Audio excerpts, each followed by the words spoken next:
विद्यार्थी मित्र व मैत्रिणींनो, अंकगणिती श्रेणीच्या भाग 11 मध्ये Sn equal to n divide 2 into 2a plus n minus 1 into d या फॉर्म्युल्याचा वापर करून हा क्वेश्चन आपण कसा सॉल्व्ह करू शकतो हे अभ्यासणार आहोत. आता क्वेश्चन आहे 56 ते 96 पर्यंतच्या सर्व समसंख्यांची बेरीज किती. आता 56 ते 96 पर्यंतच्या समसंख्या याची श्रेणी आधी बनवून घ्या. 56 ही समसंख्या आहे त्यामुळे ती पहिली येणार, नंतर पुढची समसंख्या 58, नंतर 60 डॅश डॅश डॅश, शेवटची समसंख्या काय असणार आहे 96.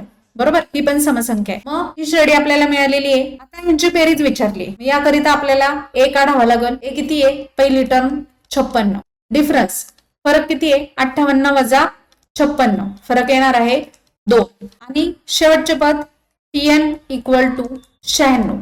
आता यामध्ये n इक्वल टू किती आहे हे आपल्याला माहिती आहे का, नाही. मग n ची किंमत आपल्याला आधी काढावी लागेल. बेरीज काढण्याआधी एकूण किती पदे आहेत हे माहिती असणं गरजेचं आहे, कारण आपल्या फॉर्म्युल्यामध्ये आपल्याला एकूण पदे माहित असणं गरजेचं असतं.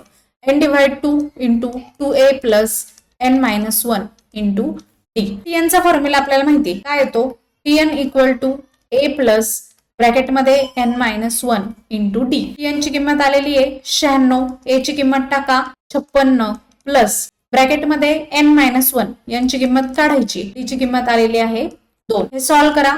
96 equal to 56 plus 2 into n, 2n minus 2. 96 बरोबर 56 वजा 2 किती आलं 54 प्लस 2n. आता हा 54 इकडे प्लस आहे, इकडे जाऊन काय होणार मायनस. 96 वजा 54 बरोबर 2n. 7 न 4 गेले 2, 9 न 5 गेले 4, 42. हा 2 याला गुणिले, इकडे येऊन काय होणार भागिले, बरोबर n. म्हणजेच बे एके बे, दोन्ही 4, 21. मग n बरोबर आलेला आहे 21. आता आपण इथे Sn चा फॉर्म्युला वापरूयात बेरीज काढायचा. Sn equal to n divide 2 into 2a plus ब्रॅकेटमध्ये n मायनस 1 इंटू d. आता किमती टाका. n 21 आहे, n 21 भागिले 2, 2 इंटू a 2 गुणिले 56 प्लस n मायनस 1, 21 वजा 1 किती येणार 20 गुणिले 2. आता हे सॉल्व्ह करा. 21 भागिले 2, 2 गुणिले 56, 6 दुने 12, 5 दुने 10 आणि 1 11, 112 प्लस 40 पुढे येणार 21 भागिले 2 गुणिले 152, बेसाती 14, एक उरला बेसक 12. आता 21 गुणिले 76 किती येतं 1596. म्हणजेच 56 ते 96 पर्यंतच्या सर्व समसंख्यांची बेरीज असणारे 1596. समसंख्यांची बेरीज किंवा विषम संख्यांची बेरीज काढण्यासाठी वेगळा फॉर्म्युला तुम्हाला माहित असेल किंवा यावर ट्रिक देखील आहेत, परंतु अंकगणिती श्रेणीच्या या फॉर्म्युल्याच्या मदतीने देखील इक्वेशन्स आपण सॉल्व्ह करू शकतो. याकरिता असणाऱ्या सर्व ट्रिक्स आपण नंतर अभ्यासणार आहोत. हे व्हिडिओज तुमच्यापर्यंत पोहोचावेत याकरिता चॅनेलला सबस्क्राईब करा आणि व्हिडिओ आवडल्यास लाईक करा, शेअर करा. आणि